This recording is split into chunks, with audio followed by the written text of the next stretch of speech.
کلمہ طیبہ کی عظمت۔ کلمہ طیبہ یہ جنت کی کنجی ہے۔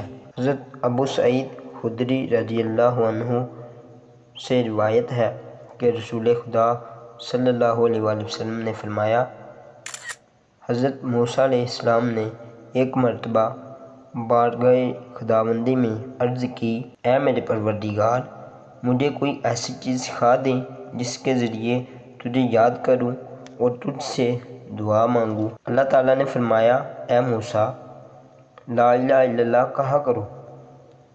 حضرت موسیٰ علیہ السلام نے عرض کی، اے میرے پروردگار، یہ کلمہ تو تیرے سارے بندے ہی پڑھتے ہیں۔ اللہ تعالیٰ نے فرمایا، اے موسیٰ، اگر ساتوں آسمان اور ان کے سارے مکین اور ساتوں زمین ایک پلڑے میں رکھی جائیں اور لا الہ الا اللہ دوسرے پلڑے میں رکھا جائے تو یقیناً لا الہ الا اللہ کا پلڑا ان چیزوں کے پلڑے سے بھاری ہوگا۔